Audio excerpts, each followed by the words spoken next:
Welcome to the Grow Ortho live stream. I am one of your hosts, Zach Dykes, joined by Kayla Brown, one of HIP's very own practice growth advisor. Welcome to the show, Kayla. Thank you so much, Zach. I'm so happy to be here.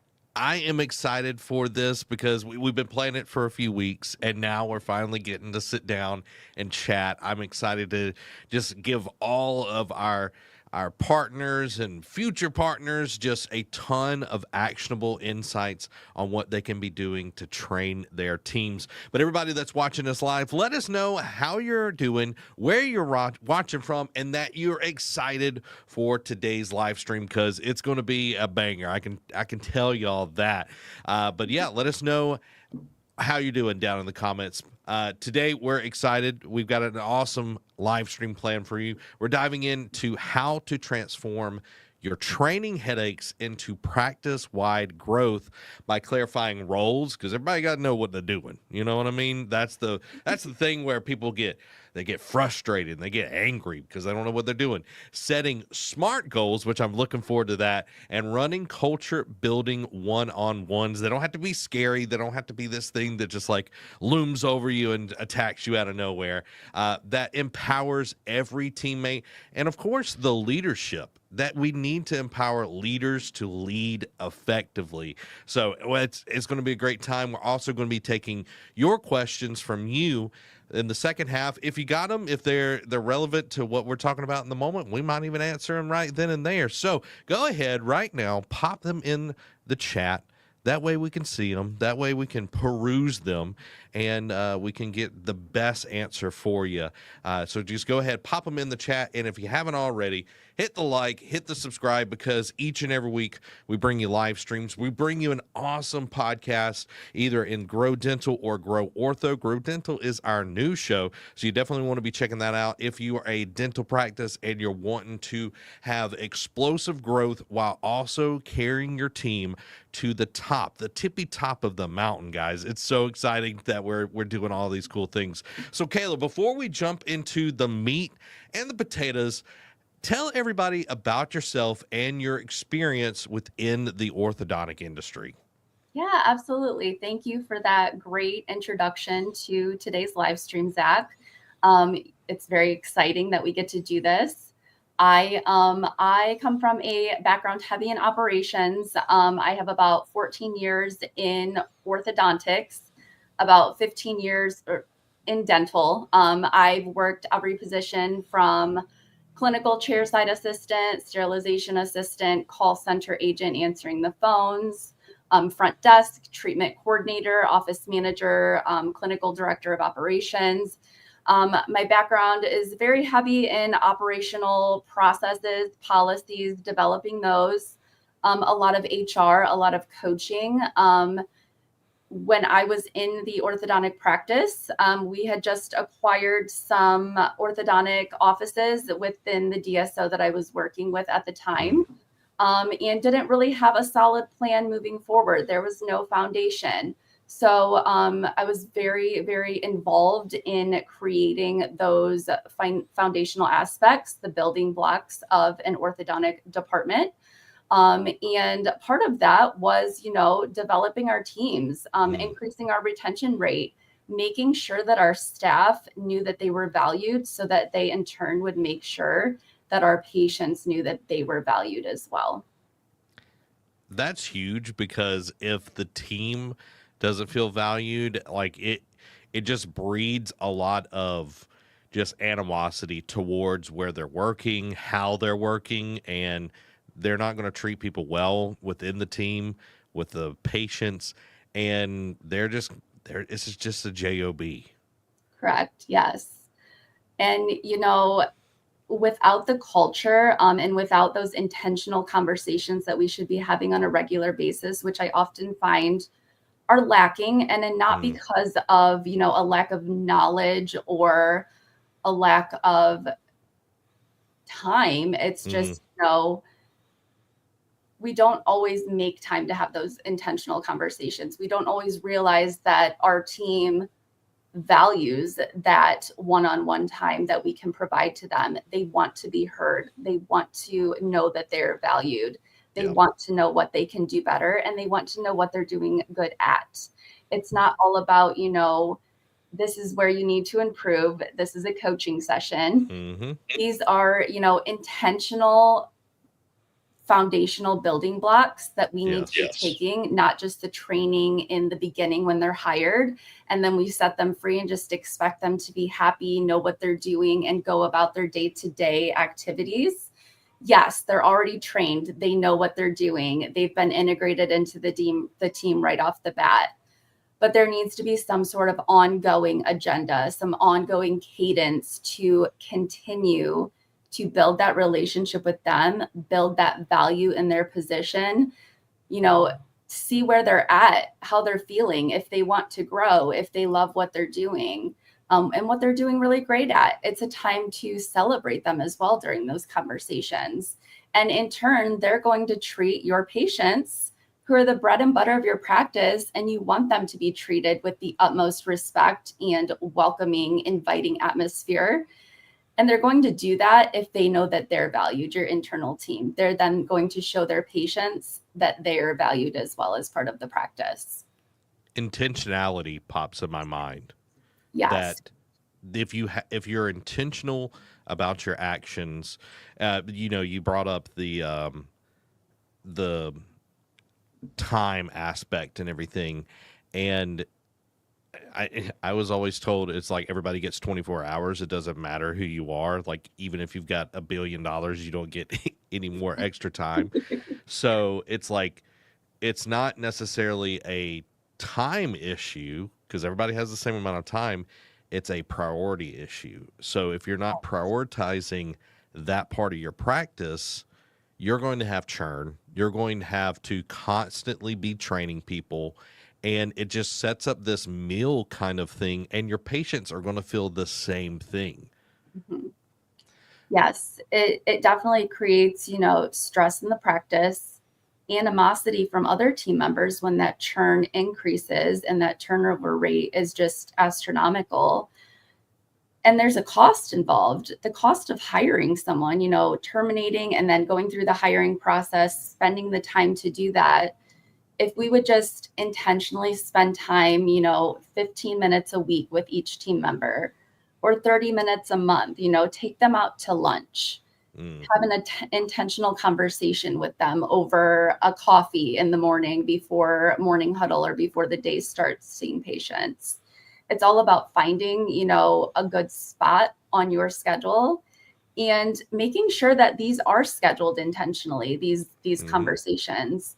And also, making sure that the team member that you are having these with and scheduling these with is aware that it's a time for them to come to you with intentional questions, what they're enjoying, what they need help with. It's all about them in these situations and showing them that you have the time for them and you are willing to build upon that relationship and have these conversations goes so far in retaining those employees, those team members who are the heart of the practice. Already given so much good stuff, and we're only like 11 minutes within the show, and that's a 5-minute countdown as well. So let's just picture this so people can have some like actionable things, because you gave some. I just want to go a little bit further. So when you walk into a practice wrestling with high turnover and inconsistent standards, what's the very first single thing that training systems can actually work on within that practice? Yeah, so definitely, being reactive instead of proactive. Many practices kind of treat training as this one-time event when the employee is hired and onboarded, instead of an ongoing culture initiative or an ongoing process with a cadence, either weekly, biweekly, monthly, quarterly. And they react often to mistakes or shortcomings instead of building those proactive systems to be meeting with these team members on a cadence so that they are, overcoming obstacles before they even occur. If you give the team member, that chance to come to you in that one-on-one intentional conversation and let you know they're struggling in this area, then that opens the doors to, pairing them up with another team member who's really strong in this area to get them the proper guidance and coaching that they need before they make a mistake or before they leave the practice because they don't feel like they're fulfilling their expectations. And also, I see a lot of assumed knowledge.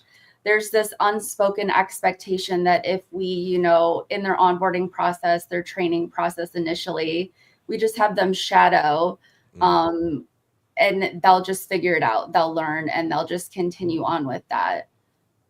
That's okay. That's typically how the training process goes initially. They're shadowing, a leader in the practice, whether it be in the clinic or the front desk, who has been in the practice. They've integrated themselves. They know and understand how it runs.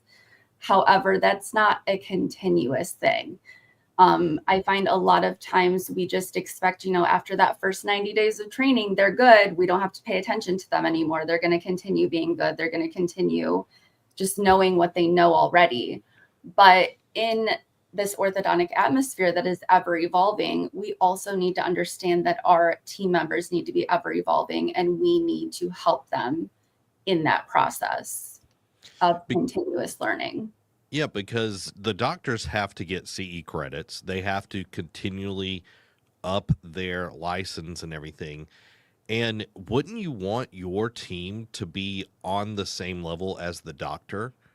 Yes. Because you're going to make your team the weakest link, and the doctor can only do so much,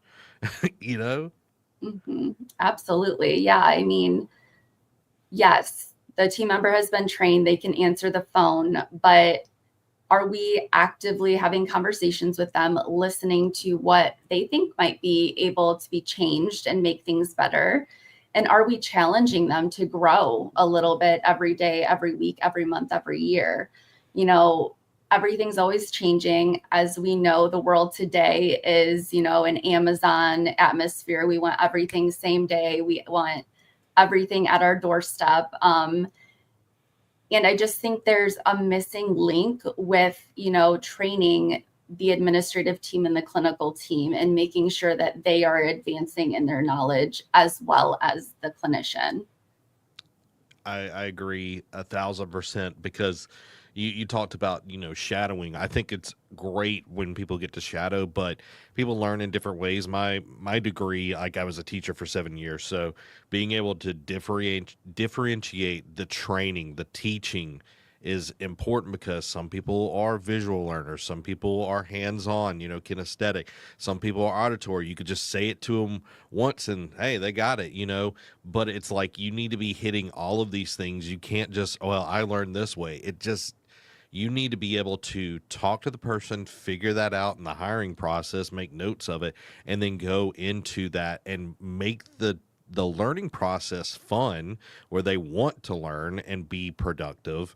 It can't just be this slog of, oh God, I got to go in there and they're going to, for the next 2 weeks, I've got to learn all this stuff. And it's just boring. We had an interview with Southern Roots the other day, and they were talking about their onboarding process, how they make it fun and exciting. And it's all about training, and they give them the resources and they make sure that people are the right fit during that. They have a trial period and everything. And I just think that's a great way to go into this part of it, talking about how does passive accountability show up day to day, and what downstream effect does it have on patient experience and team morale in the long run?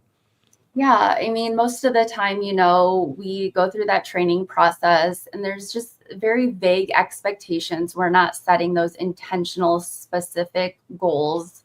30, 60, 90 days. You should be here at 30, here at 60, here at 90, and having those conversations at those specific timeframes of the training process. So there's vague expectations, a lack of follow through most of the time on those touch points during that process. And there's only feedback when things go wrong. Yes. So again, we're being reactive to problems once they arise instead of proactive and having those conversations during that process to navigate this in a better way and get in front of the things that may have the potential to go wrong. And then there's this huge team impact when we're not doing that. The morale dips because the high performers burn out. They're kind of doing everything. They're expected to train this person. But, you know, the low performers are kind of sliding by, just kind of, you know, getting through the flow of the day. It's a job to them. They clock in at 8 a.m. They leave at 5 p.m. They don't think about it during their lunch break or when they leave the practice. And no one really knows what winning looks like because those expectations are very vague. They're not intentional. There's no goal set. There's nothing to look forward to meeting and attaining. And then the patient experience definitely suffers from that. Inconsistent greetings, missed follow-ups, fragmented care, and that erodes the trust and loyalty of those patients that we want to be getting that red carpet experience, that first in class, very positive experience. And when you don't set those expectations early on and you're not meeting with the team regularly or one-on-one to make sure that they are understanding what their expectations are, and it's a continuous process to grow and keep implementing that, all of these things are going to crumble one by one. And you're going to notice that, you know, you're not growing like you want to grow. And it's not always, you know, a lead issue or a volume issue or a referral issue. Sometimes we have to look at our internal processes and realize it's an us issue, and we need to be intentional with our team members and make sure they understand their expectations. I think of it as like fast food. You look at like a Wendy's. I don't see a lot of people in Wendy's, you know, Long John Silver. Like, nobody's beating down to Captain D's door. You know what I mean? But you drive by a Chick-fil-A and it's wrapped around the building. There's tons of people inside of it, and they're excited to be there because everybody has a role that they're playing. They know exactly what they're supposed to be doing, and they just execute on such a high level. And your practice can be the exact same way. You just have to be clear and set expectations, set goals that people know and that are achievable, but that are going to make them push a little bit further. But I want to jump into role clarity because I feel like that is playing a huge part of it, because that goes into accountability. So how do you help a team member see the deeper why behind their position beyond just the daily checklist? I think, you know, it's just like, oh yeah, I got to go do this and I got to do that. But let's talk about some accountability. How can that feel empowering rather than punitive? Yeah, absolutely, Zach. I think it's all about, you know, mindset as well. There needs to be, you know, this atmosphere where we come in the door and our frame of mind, our mindset is just focused on our patients, that mission that we're serving for the practice. We need to go beyond the checklist. You know, what outcome does the role drive? As a TC, my job is to specialize in getting these patients the care that they need and deserve. They've chosen us for a reason. It's my job to let them know why and let them know that we can provide this expectation and this care that they are seeking out from us. And then empowerment, you know, when people understand, you know, the why behind what they're doing, whether they're a clinical assistant and they are expected to give this, you know, ease anxiety, give this great experience, give this caring and comfortable experience, they own their lane and they become innovative. They think of ways to, you know, how do I make this patient more comfortable? How do I ease this patient's anxiety? You know, and whether that be like, hey, I noticed that you're a little bit chilly. It's cold in here today. Let me get you a blanket. Let me get you like a pillow to prop your neck up. It looks like you're having some discomfort. Looks like you're nervous today. I'm going to explain everything in detail before I do it. And just, you know, at that point, when you're empowering them to be that person and drive this welcoming, great experience and letting them know that they're an integral part of that, the accountability becomes a badge of pride and not a threat. You know, they're not thinking that I have to meet all of these expectations. I have this checklist. I have to do all of this. I have to do this and this and this. I don't have time for this. It becomes more of a, I get to do this and I get to provide this experience and I get to treat this person like they're my own family member. And then it becomes, I got to do that today. I get to go home and be happy that I gave that adult or that child a really great experience and change their mindset even coming into the practice for their next appointments. And tools that can help with this are having a mission statement and making sure that every new hire understands that mission statement. I'm a huge advocate for, your monthly meetings with your entire team, reiterating that mission statement and asking each team member what it meant to them this month. What did they do to implement that mission statement and make sure that everyone who walked in our door knew what our mission was for them? Well, it goes beyond just their words on the wall. There's something that you got told during the onboarding process or something like that. It's actually actionable. It is the culture. It just goes beyond mission statement. It is the culture and the expectation that every person that is employed there, that you're a team, that you are working towards the same outcome for every patient, that it doesn't vary because, oh yeah, they're getting Invisalign, they're special, or they're getting Embrace or whatever. It's like everybody gets the white glove treatment, and that goes back to, Chick-fil-A. Everybody gets served, but they're served on such a high level that you're just like, man, I just feel, it's a fast food restaurant, but if you do that within your practice, man, it's going to be so big. And going back to the punitive, like, I know as a teacher that students will work way harder when you're trusting them, you're empowering them, than you better do this or you're going to fail, or because I was a band director, or this, that, or the other, your attendance is going to go down, whatever it is. If you do the punitive route, you're only going to get so much output. You're going to get the bare minimum so they don't get punished.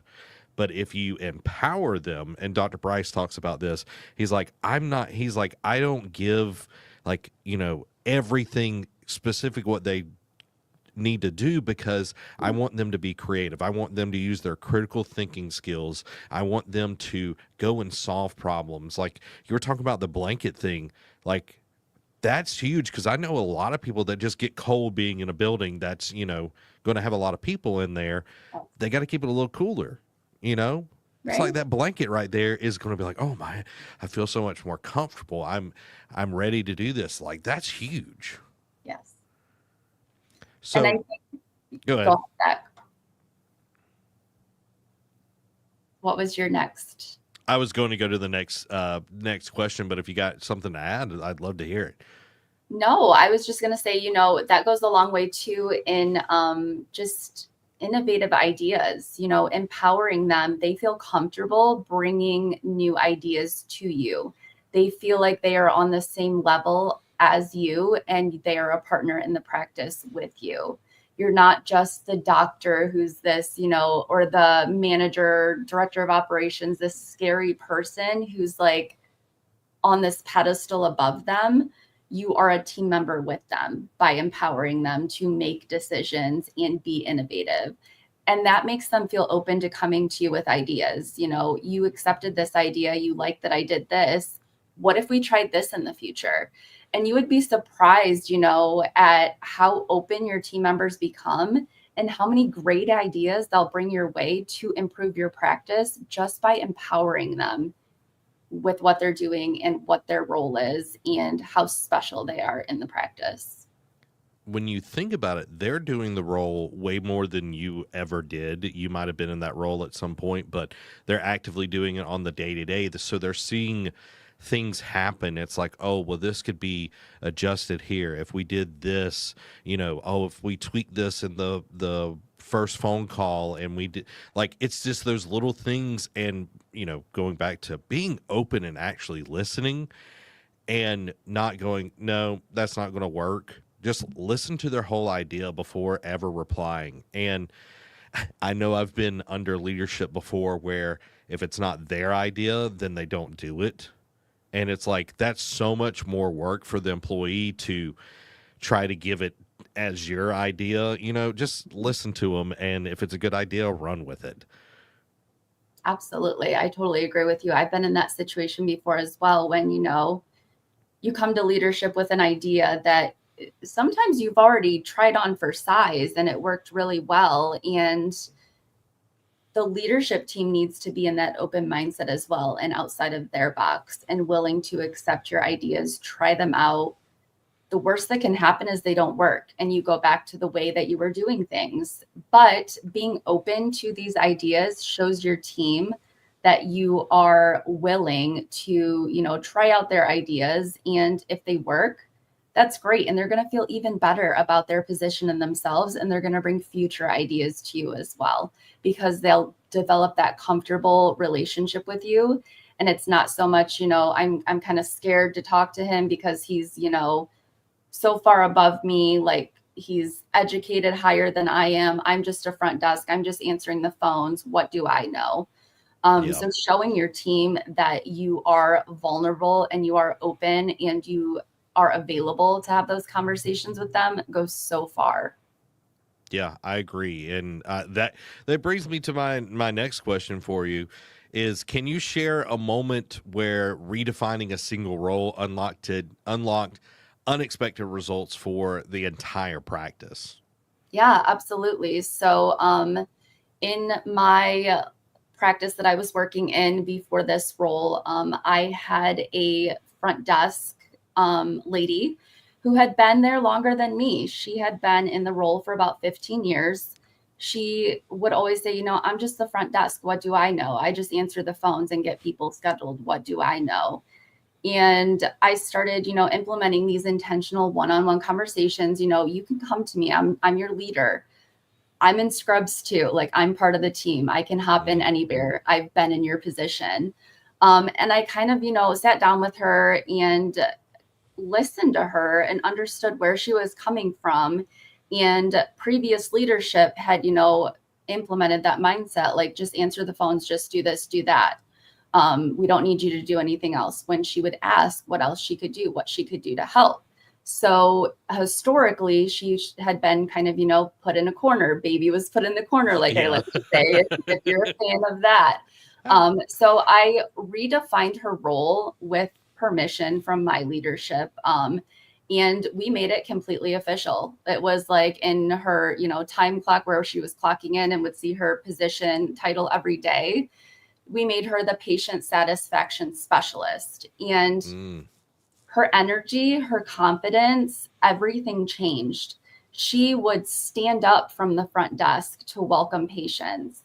She would say, yeah, we have a brushing station over here if you need to brush your teeth. We have bottled water in the fridge over here. Here's your paperwork. Once you get done with it, just bring it back up to me. If you have any questions, let me know. The restrooms, at the end of the hallway. And our reviews skyrocketed just because of that. She would introduce herself. Hi, I'm Kathy. It's so nice to meet you. We're glad you're here today. And on their way out, she would, stand up. Bye. It was so nice having you here. See you next time, especially for consults. And conversions increased, those new patients that would call in just organically, because she was having those amazing conversations. Thank you so much for calling us. Yeah, let me be the first to welcome you. You're going to love it here. Our team is really great. They're going to take really good care of you. She would listen to them. And, it trickles down, with retention. That sets up the whole practice for success. I believe that every role plays a part in the next person down the line. So, the front desk specialist answering the phones, giving that great experience, giving all of the information necessary. And then they come in and see the doctor and the TC, and they're ready to convert most of the time if they've had that amazing experience with the front desk specialist. Kayla, I love that story. Just like hearing the transformation that this lady went through from going to like well, I'm just here. I'm getting a paycheck. It doesn't really matter what I think or want to do because, previous, leadership kind of beat her down into that place. But you taking the time, which of course, again, time, everybody has the same amount of time, but you taking that time and you talking to her and making it official, not just like oh yeah, you're going to be doing this or whatever, but you made it official. Like that says to me right there that anyone in your practice, if they've got a kind of a chip on their shoulder, a bad attitude or whatever, conversations, actual connection can make a huge difference where you're talking about conversions and retention and all these awesome things. Imagine if you just, we'll get into this here in just a little bit when we're talking about one-on-ones, you take a few, 15 minutes to just talk to, individuals throughout the week. And you're going to have so much more energy within the practice because people feel like they're heard. Mm-hmm. Absolutely. And in that experience, giving her that empowerment and just reiterating that how important she was and that she was special and she was the best part of our practice, really. I mean, she got to welcome everybody and give them that amazing experience and be the face of the practice when they walked in the front door or when they called in on the phone. She would come to me regularly. I have this idea. Do you think we could do this? Do you think we could change this? And it just opened up this entire new door of communication that we did not have before. It's just amazing. One little change can open the floodgates. So let's jump into setting SMART goals for every role. What's your process for weaving leadership communication or efficiency metrics into clinical roles' SMART goal so they're more than just production numbers? Yeah, absolutely. So we can talk about, numbers all day long. And one of my, deficits when I first started out as a leader was I was very business oriented. I was very data driven. We need to meet these metrics. We need to meet these goals.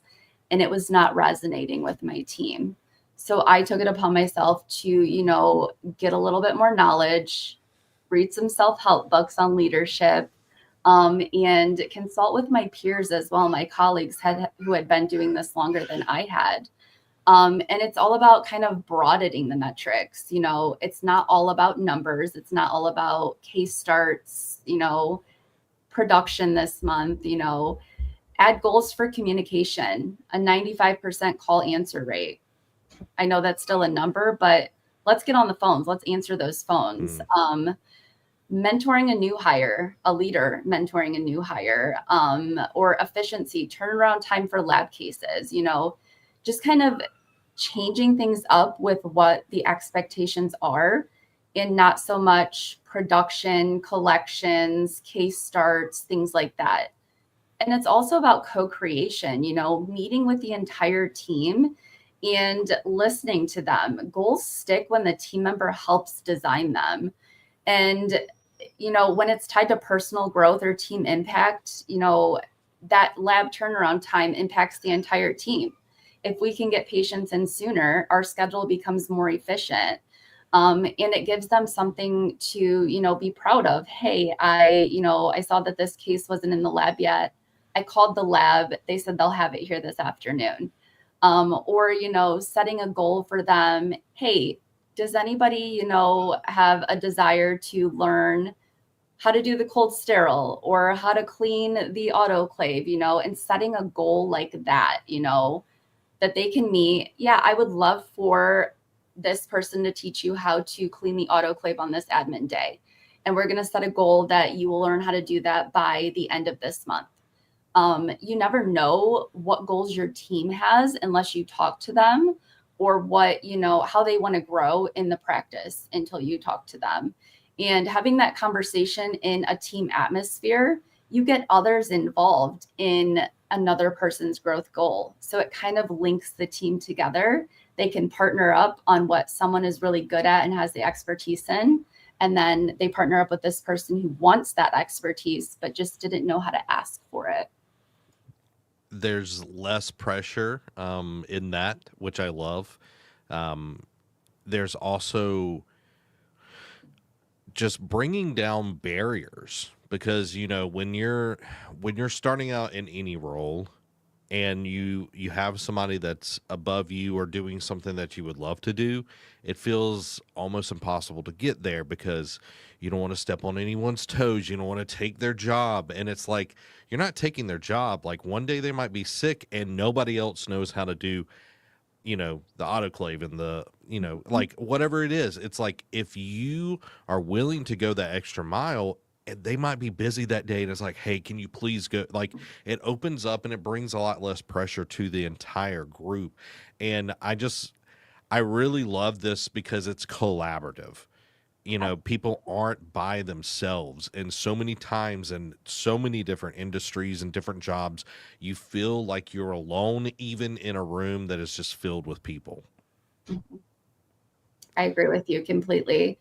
And I, had a lot of these group discussions. I made them intentional. There was always time on the agenda during our monthly group meetings to talk about growth goals from each individual, and they could come forward, if they wanted to or if they didn't want to. And just, does somebody want to grow? Does somebody want to learn something new? Let us know. Let's team you up with another team member or another peer, and let's get that done. It was just all about letting them know that we're here for them as a team and they're not alone, and somebody's always willing to help them out if they want to learn something new. So let's jump into the next question I have for you, Kayla. Have you coached a team through possibly a non-traditional SMART goal that looked odd on paper, but turned out to be a game changer? Yeah, so going back to kind of, the warm blankets and the pillows. So I had an assistant come to me. She wanted to improve patient comfort, but she wasn't sure how that looked or if we would be open to it. We didn't have blankets and pillows in the practice. We didn't have like comfort items. And she was worried that I as the leader would say, no, it's not in the budget, because that's what the verbiage had been before when ideas were brought. She had also been there about 15 years. I came in about 4 years into her tenure. And her goal was to reduce patient anxiety by introducing these, comfort items. And we made a plan to introduce one new comfort touch point every week or every other week that she thought of and had the idea for.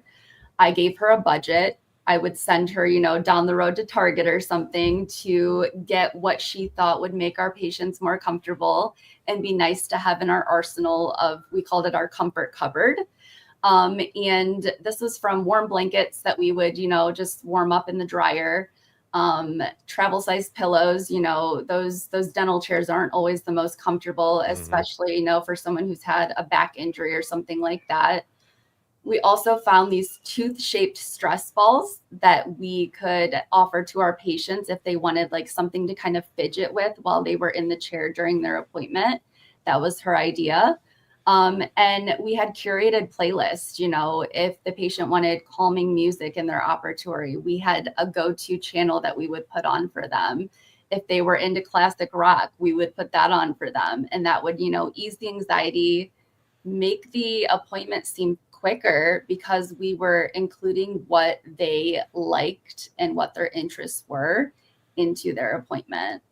And that it boosted our NPS scores. It boosted our reviews, and we actually saw our referrals increase from that. Word of mouth, people were going to their friends and family and saying, hey, go here. They have blankets, they have pillows, like they have these really cute stress balls. They play your favorite music. It was really interesting to see the effect of that, what she thought was a small idea that actually helped our entire practice in the end. Like I'm thinking like, going to a medical practice or whatever, like 9 times out of 10, well, 10 times out of 10, it's HGTV on the screen. They're playing like, I like some home renovation stuff, but it's like every time I go in there, I know that's what's going to be on there.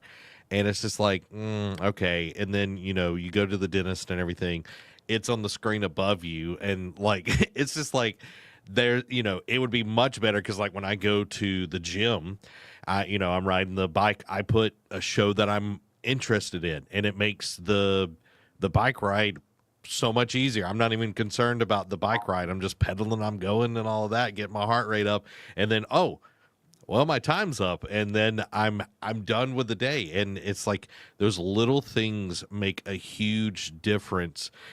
You were saying referrals went up. All of these, it's just the small little thing, with the comfort. And it's like, what could you be doing in your practice, people that are watching this, that could have that same result? And it also empowers your team members to do more of that. Absolutely.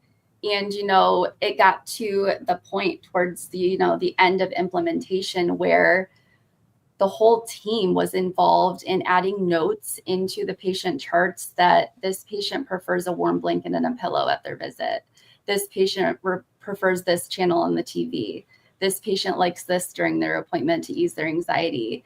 And before they would even bring their patient back, they would have those items ready to make that experience the best that it could possibly be. I love that. I love that so much. Like that, it's that it goes into unreasonable hospitality when you know what people like. You're setting up their experience to be absolutely amazing, and they're going to rave. You're wanting to create raving fans.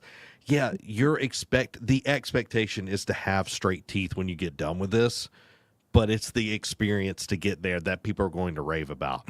So Absolutely. let's talk about some treatment coordinator. I have an example here about 15% same day starts and stronger connections. Let's jump into that a little bit. So let's use that goal. How would you coach them on day to day so both the numbers and human connection improve in tandem? Yeah, absolutely, Zach. So I would do kind of daily coaching with my TCs, at the end of the day. Hey, how did today go? How was this conversation? How many people started? How many people signed up? What were the objections that you saw? And we would celebrate the wins. You got 6 people to either start or sign up to start in the future today. That's amazing. Like, good job to you. How did those conversations go? What did you say to gain that relationship and that yes from that patient? And then we would talk about, the near misses or the misses. What could we do next time to make sure that that patient has a great experience and we get a yes from them? Or how soon can we follow up? What notes did you take regarding the conversation? Can we maybe call them tomorrow and just make sure that we're touching base with them? Ask them about their experience, ask them what we could have done better, or, what we could change to get them to come back and engage with us. And role playing, common objections. I would keep a list of every objection that we ever heard.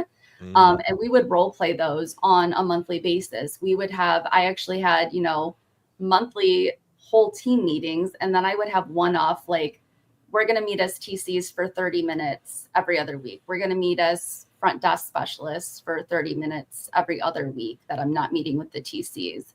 So I kind of broke it down so that we could celebrate wins by team, and discuss, what we could do better, the feedback that we all had for each other, and how to move forward from this point, or how we could face objections in a different way and navigate those. And then, it's kind of like a dual focus. You're tying every number to a story. So that means 15% means 3 more families who felt understood and excited. If we had a conversion rate of 54% this week, ending the week, and we've brought it up to 62% the next week, what did we do differently to engage that many more patients and get them started and get them, on the road to the smile that they want? And then tracking behavior, focus on what the TCs can control, and, follow-up response time, clarity of communication, personalization. I think it's a continuous effort. Some people don't like small talk. Some people have the gift of gab. Some people do not. But definitely, just kind of tracking that and making sure that you're reiterating that, these conversations work. It looks like this one didn't work this time. Maybe we can try this next time. It's all about just continuous improvement and continuous, one-on-ones and conversation revolving around those situations that we're experiencing on a day-to-day basis. And we all know, the world of dentistry, our patients, sometimes it's like a box of chocolates. You never know what you're going to get. You don't know what's going to come in the door. And sometimes you have to navigate situations on the fly, and we can all learn from each other's situations. Again, it goes back to that collaborative mindset. It's not one TC versus the other TC, whose conversion rate's better, and all, like, it can get competitive in a way, which is healthy in some regards, but when it's literally just, numbers, that doesn't help. But it's the human connection that I really like, because you were talking about that every position within the practice is like a station on a conveyor belt. Everybody is doing their job, and when someone comes in and the front desk makes a note within their file that, hey, this person doesn't like small talk, so the TC is set up for success. They're not like, oh, did you see the weather today? And like the person's just like, tell me how much it is. Like, you know what I mean? Like they're not there for that, but it might be somebody that really loves talking, or somebody that has extreme dental anxiety. Like you're equipping your TC for so much success when that's happening. But I love that it's not just, okay, how many same day starts are you getting? I love that the human connection is part of the metrics, like, okay, how do you feel that went and everything? I love that. Yes, absolutely. And it works. So tell me your most creative tactic you've seen a coordinator use to turn, patient hesitation into, like, I have to have this, yes, without feeling like salesy. Because I know a lot of people are like, I don't want to feel salesy. Salesy is sleazy. They feel that. But, like, tell me a tactic that you've seen happen before. For sure. So one of my TCs who I had just kind of, put into that role, I was dual OMing and TCing, and I needed some help. And I, found that she had this really great personality, and she would fit really well into the role. She was very creative. She was an artist. And she actually created a patient vision board. So she would discuss this with them, and it was more of like a verbal vision board. And during the consult, she'd ask, what would your life look like with this smile? Or what event do you have coming up that you would like to have a beautiful, confident smile for? The emotional anchoring of the achievable results that we had just talked about in the treatment room helped hesitant patients make confident decisions, And oftentimes she would get to celebrate things with them. They would say, well, I'm engaged and I'm getting married in a couple years, so I'd really like to have my teeth fixed before that. I'd have to have this beautiful smile. Or I'm in college and I want to be a lawyer, which means I'm going to be talking in front of courtrooms full of people. So taking that, life connection, that life goal, and tying it into the treatment that we presented and the treatment that they're seeking, and making it more of an emotional, goal-oriented process really resonated.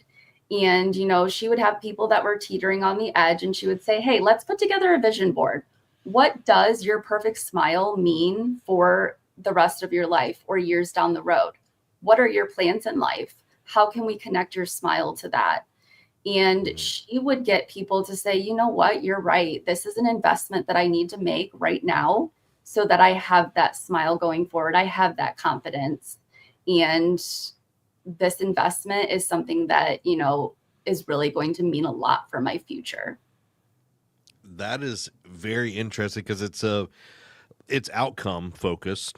We have Julie Nice that works with us and everything, and it feels a lot like having the outcome in mind. You're setting that up mentally for them, and then Mhm. you're building, you're kind of future pacing all of these things that they want to achieve, how they want to feel, how they want to look, how they want to, when they walk in the room, how does people react to them when they're having a conversation? How are people, sensing them, like vibing with them and everything.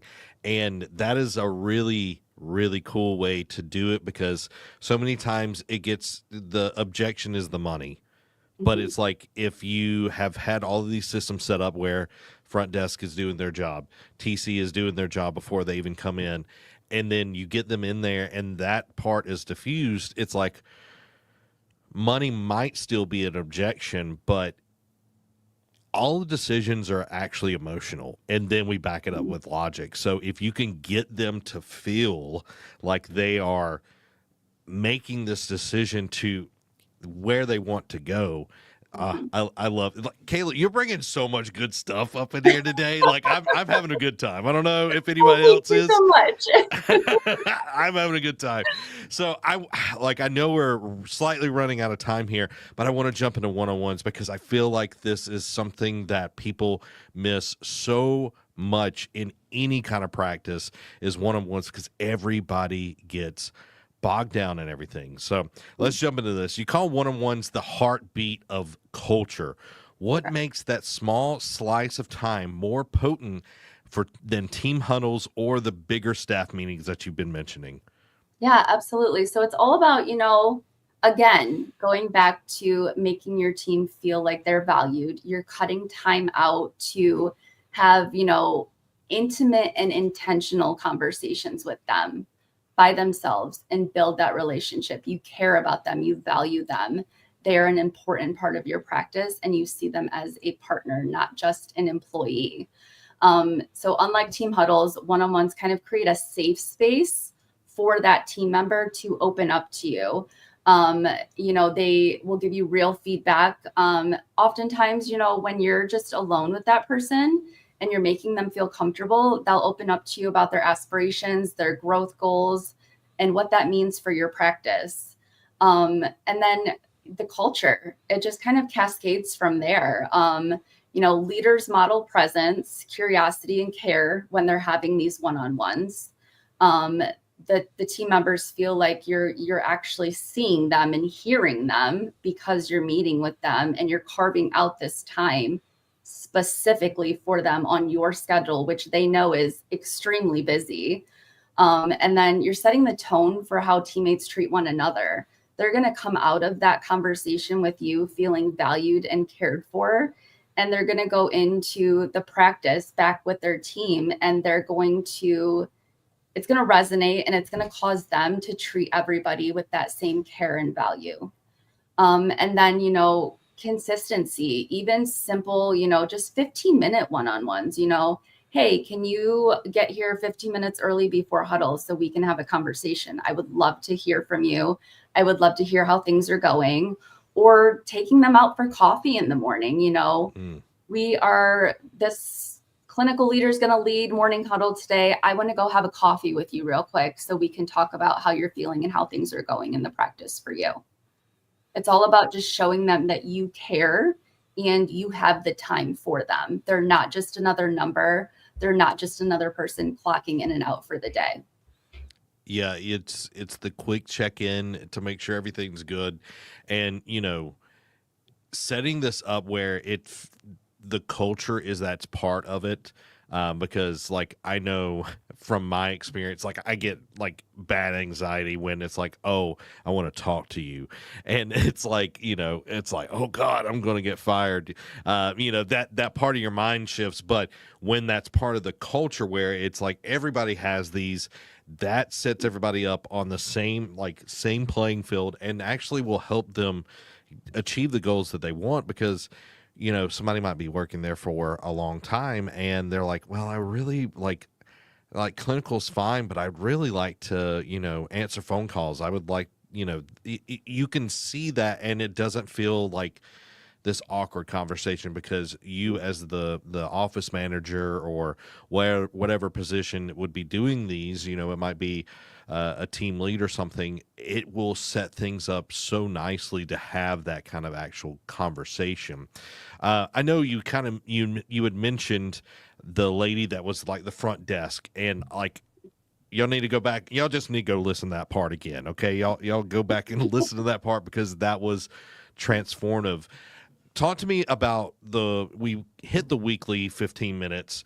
Talk about the 30-minute deep dives and the 60-minute like quarterly meetings for me real quick. Yeah, absolutely. So those monthly 30-minute deep dives, you know, it's kind of about balancing hard metrics with personal development so it feels strategic rather than like a performance review. You don't want to be like, hey, you're not performing in this area, you can do better in this area. Yeah, you want to lead with impact, start with metrics, but quickly bridge over to behaviors and decisions behind them. You know, what are you most proud of? You know, what decision did you make this month that made you feel really good, that you just feel really proud and you want to share with me, or you want to share with the team?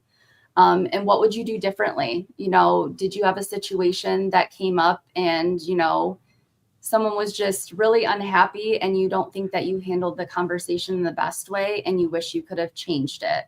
Talk about things like that. Get them to open up to you. Get that. It's more about listening to their feedback and, you know, just being a sounding board, because oftentimes they'll realize what could have gone better and they'll tell you, and they'll learn because they're reiterating it and they're letting you know their thought process. And then it will stick. It'll be kind of like a, you know, a core memory in a sense, because you listen to them and let them come to the conclusion on their own. And, you know, it kind of, you map out development in these 30-minute, you know, deep diving conversations, you know, tie performance to personal goals. If they want to be more confident, if they want to lead people someday, but they just don't know the path to get there, understand where they're at, show them that there is a course, you know, we can put them on a path to leadership. We can coach them into this confidence that they want to gain by giving them the right information, giving them the right tools to grow. And, you know, just that 30 minutes, you often learn so much about what your team wants to do, not what they're just already doing. And it helps them think strategically and kind of brainstorm new ideas and use you as a sounding board. That's awesome. I love that. And just to kind of let everybody know, like the format that you're suggesting is like a 3-part kind of question, like, you know, or 3 questions essentially. What's working well, the struggles that are going on, and then upcoming goals. Yes. So run real quickly, like give me a minute version of the 60-minute Yeah. one-on-one. Yeah. So the 60-minute is more of like a quarterly growth conversation. So you definitely want to have some prep work into this. So you are asking the team member to prep for this conversation. You want them to reflect on their wins over the quarter, over the last 3 months, their struggles and what they need help with, what they actively want advice on, and their ideal growth path. You know, have you thought about, you know, where you want to be in the next 90 days or in the next quarter? Is there something that you would like to learn in those 3 months? The leader needs to also prep as well. Bring data, bring notes, bring feedback, prepare like 1 to 2 stretch opportunities that team member can own, whether it be, you know, I want to see your shorthand note taking improve a little bit better. Or I want to see your patient engagement improve. And then there should always be an outcome. So you should feel like this is a pivot point. There's new goals, there's renewed energy, and there's an aligned vision. So it's kind of like a quarterly reset, a mindset reset, getting them back into the groove, just reiterating, you know, what we're here for. We're partners in this, what success means to the overall practice, and how they play a role in that. I love that, because that works with the 12-week year. which I think is a fantastic book that everybody needs to read. And it's like, instead of waiting to the last quarter of the year, you have 12 weeks that, what was it? 60-minute, that's a quarterly review. So Yeah. that's essentially 12 weeks. So you're checking in. It's like, okay, these were your goals. How did we do? Like Kayla, we're going to have you back on, because I feel like there's so much more that we can go into all of this. But I wanted to hit one last thing. Why do you start all your one-on-ones with what's working well? How can that actually set the tone instead of like being like confrontative with the person that you're talking with? Yeah, so you're priming the tone of that conversation to be positive. You're not starting with anything negative. What's going wrong? What are your struggles? You're celebrating with them. You are, setting a safe, affirming tone. They don't feel like this is, intimidating, or you're coming at them with data and metrics and things that they've done over the past 12 weeks. And it opens them up to feedback and new ideas. They feel, calmed down. The interaction is positive. They're in a safe environment. You are not there to tell them what they're doing wrong. You're there to celebrate them. And just, it builds momentum for the rest of the conversation. It helps them see that they are progressing. They've had progress, which makes coaching feel like building and not fixing anything that's going wrong or fixing them. It doesn't, they're not the problem. They're actually, a really great asset. They're valuable, and we just want to build upon that value. Wow. Couldn't say it any better myself. Kayla, thank you so much for being on. Everybody, that is our stream today. Make sure to like and subscribe to our weekly podcast, the Grow Ortho podcast, and our brand new The Grow Dental podcast. Guys, if you don't take this stuff, this is gold. Kayla is giving you $1 million worth of ideas today, okay? Because all of this content can help grow your practice.